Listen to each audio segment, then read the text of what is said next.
I'm Adam Reilly. This is the Scrum, and before we begin our discussion today, I want to congratulate the guy next to me, Peter Kadzis, on his new job here at WGBH. Peter, congrats. Thank you. Very gracious, Adam, and a good career move. Yes, absolutely. Yeah, I'm going to be the senior editor for WGBH.org, WGBHnews.org, the newsroom's website, and it's going to be a lot of fun. And you've already got, among other things, a pretty impressive pro and con column up on the web today. You want to tell people about that? Thank you. Sure.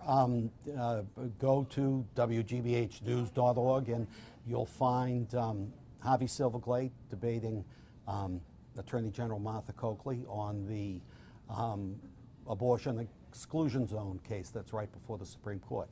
And whether you watch this on Thursday or Friday, it'll still be up, and it's a lively debate. Very cool. Well, congrats again. Thank you. Now I'm going to kick it to you, David Bernstein, to talk about a story that I think you broke today.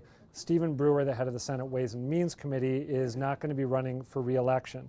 Tell us about Brewer's move and what the bigger picture importance of it is. Yeah, and I should note that he and his office have not confirmed or denied it. I've reported that a number of people have told me that he has begun informing people of that decision to not run. He's been on Beacon Hill for about 25 years, House and Senate, and the last few years as head of the very powerful, very important Senate Ways and Means Committee that runs, that heads up the budget. And I think that there's a context here. Terry Murray, who's been Senate President since 2007, she is term limited out. There's an 8-year limit on being Senate President, put in after Billy Bolger spent a couple of decades in that role.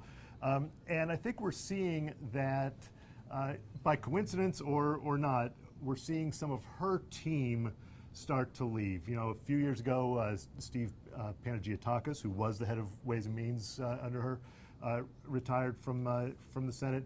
Then Fred Berry, Jack Hart, another big member of the leadership team, and now Brewer. So sort of paving the way for the new regime, which will be Stan Rosenberg, presumably to take over. Assuming that Stan Rosenberg does become the Senate President, how are we going to see the dynamic between the House of Representatives under Bob DeLeo and the Senate shift? My impression has been, with Terry Murray heading the Senate and Bob DeLeo heading the House, that by and large, not to overstate it, but there's a lot more comity and agreement on issues than we saw in the days of, say, Tom Birmingham and Tom Finneran, that the legislature tended to work together, the two branches, maybe against the governor periodically, or the friction you saw was legislature versus governor as opposed to state house versus state senate.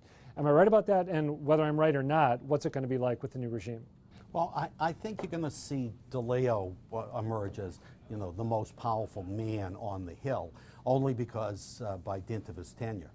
All right, there it is. And remember, it's going to be a big changeover. You're going to have a new governor coming in, new administration, new treasurer, new attorney general. So DeLeo, knowing the ropes, having done that job at that level, may be able to outmaneuver the newcomers. All right, David Bernstein, Mr. Peter Kadzis, thank you both for being here. Thank you for watching the Scrum. We'll see you again soon.